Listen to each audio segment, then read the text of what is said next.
Welcome to another going in and alone review. Listen, we all have our guilty pleasures for movie series we like. For some it's the Fast and the Furious, some is Resident Evil. There's always a film that's you kind of look at and go, yeah, I know it's not going to be good, but I'm going to go see it anyway. And today, unfortunately, I do the latest installment in the Underworld series. Yes, I'm reviewing Blood Wars.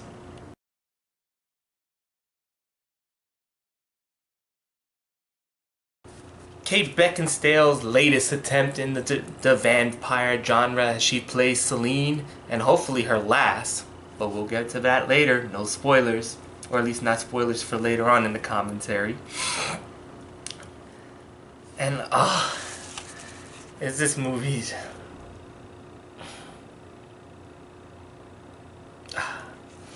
So let's get into the story. The story takes place, doesn't say how long after Awakening, but it takes place after Awakening, where Celine finally finds out that she has a daughter. And, of course, like every Underworld movie, it starts with narration. She narrates for more or less the major plot points for part 1. Part 2, they skip over Rise of the Lycan, and they do Awaken. They get into a little bit of the plot points from Awaken. And basically, the start of this movie is Celine being attacked by the Lycan.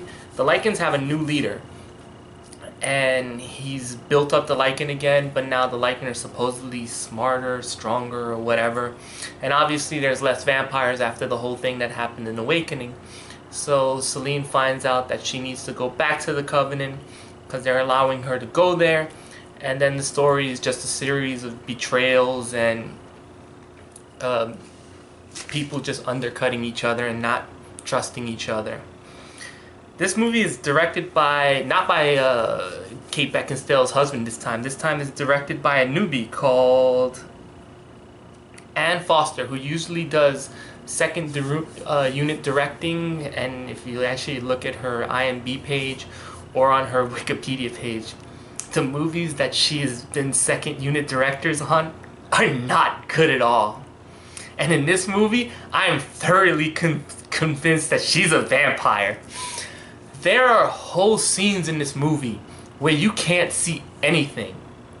There's a train ride scene with Kate Beckinsale and the other lead character named David, where they are totally in shadows. You can't see them. That literally could have been me and another guy standing there, and you wouldn't have known the difference other than dialogue that you could have actually dubbed in. Matter of fact, there's a whole sequence where they go to visit the Nordic vampires where it's complete, everything is dark. Like, there's like dark, white, there's black, white, and gray. Those are only 3 colors of this movie, in that color, especially in that scene. This movie is just a mess to look at. But yeah, I'm thoroughly convinced Anne is a vampire just because of the lack of light in this movie. It is absolutely amazing. The pacing in this movie is awful. Okay, it's an R-rated movie. This is kind of an action movie, you know. Rise of the Lycan, we started out with action. The first movie, we started out with action. Part 2, we started with a chase scene. Awakening, we started off finding out what happened between part 2 and Awakening. Kind of fairly actiony. This movie has a semi-action scene at the beginning, and then after that there's no action for an hour. It's literally an hour of people explaining, who are you, what do you want, who are you, what do you want, who are you, and what are you doing? And a series of betrayals. This is, and it kind of gets dull because you don't really care about any of these characters. The council, I don't give a rat's ass about. We know so little about the new leader of the Lycans. It doesn't, you know, even his big reveal at the end when you find out how he got his strength. It's just like, all right, we're finally here. Just can we wrap this movie up? That's all this movie is.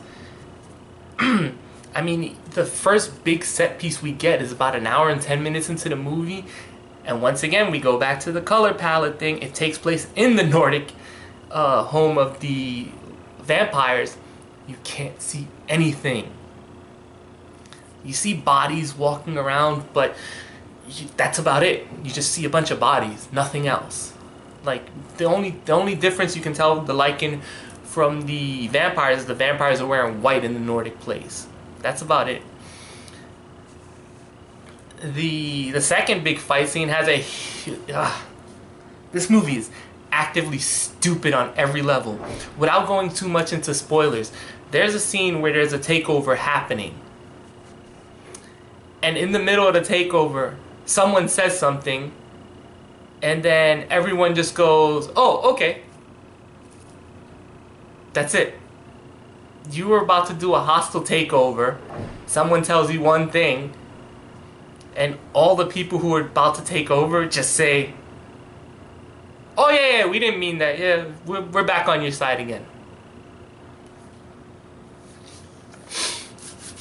This movie is actively stupid in that, okay, they remember that the Lycan had the magic light bullets from the first movie, but somehow the silver bullets against the Lycan are completely gone, because all the vampires use regular ammunition on them. Like, did someone forget?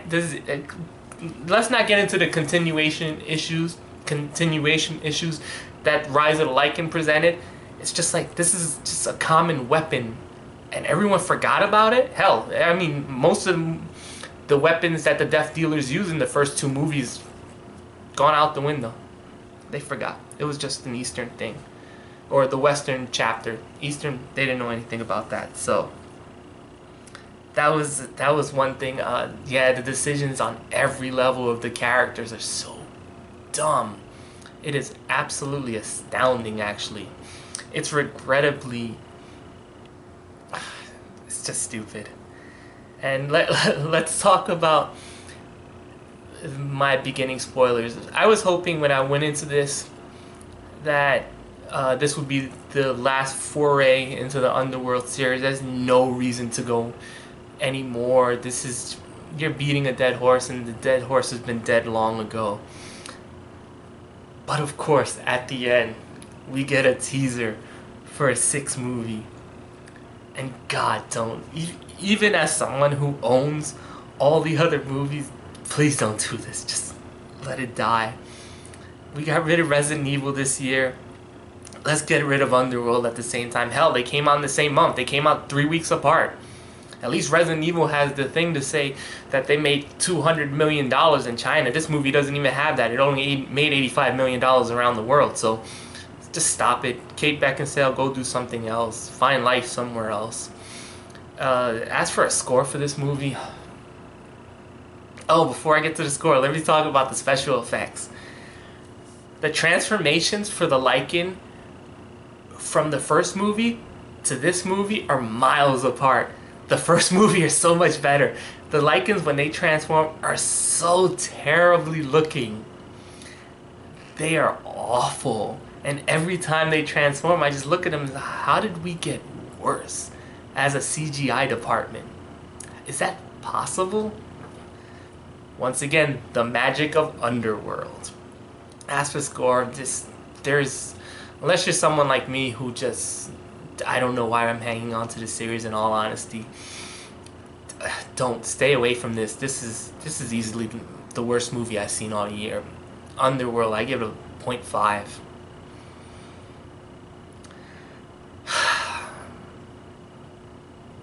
I don't know what else to say about this franchise. Just die. Go away. That's all I can say, as my soul has been literally drained by this movie. So, until next time, hopefully I'm alive and have some energy in me.